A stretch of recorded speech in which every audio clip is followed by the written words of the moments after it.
Today I'll be reading from Chapter 9, entitled Emotion, Energy, Emotion, and talk about the importance of energy management in regards to regulating our emotions.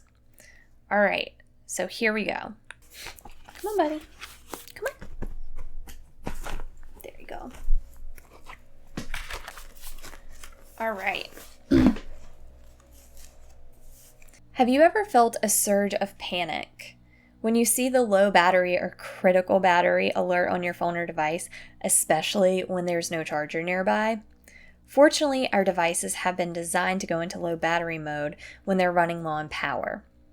Most of the time, the power runs down because we forgot to close the applications that we weren't using. Like our devices, we too have a battery that loses energy when it is overstressed. For us to stay charged and prevent our energy source from going into critical mode, we must manage our energy wisely by eliminating things that drain us and finding things that charge us. Those background apps in our life can be small, but they add up. In this chapter, we'll not only discuss how our emotions affect our mood and energy, we will look at ways to better manage our energy, identify and eliminate energy drainers, and find sources to renew our energy levels. How energy levels affect mood. If you have ever come home from a stressful day, you may have noticed that your tolerance for mild irritants is much lower than normal.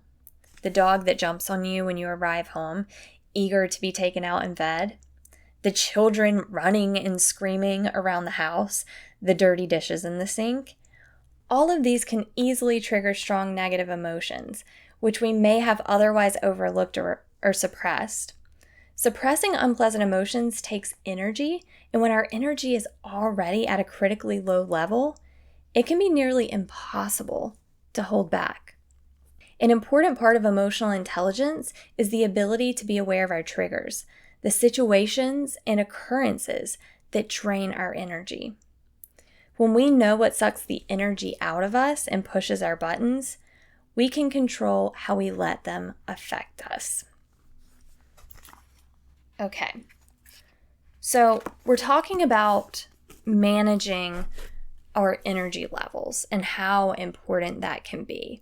And the first thing is to know what is going to trigger us. Is that something that we can avoid? And if not, for example, the dog coming home, jumping on us, the kids running around screaming, sometimes those are things that are just part of our day-to-day life that we can't eliminate. But what we can do is prepare ourselves mentally for how we're going to handle that situation and find things maybe before we get home to help us renew that energy and get us in a better state of mind. That might be listening to your favorite song on your way home from your commute, or going by and getting a cup of coffee or a nice smoothie or something like that that's very refreshing. Simple things that renew your energy. And as I was talking about in the book about our apps and those small energy drainers in our life that deplete our energy levels, that's something too that we need to be very aware of.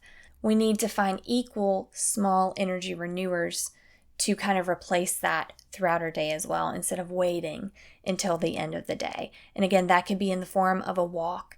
It could be in the form of chatting with a friend, grabbing a cup of coffee, that smoothie, listening to an upbeat song. Whatever it is for you, keep those things in mind. That's all for today.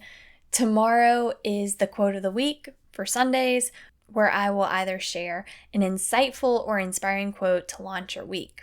But until then, live and lead with an open heart and an open mind. Thanks for watching.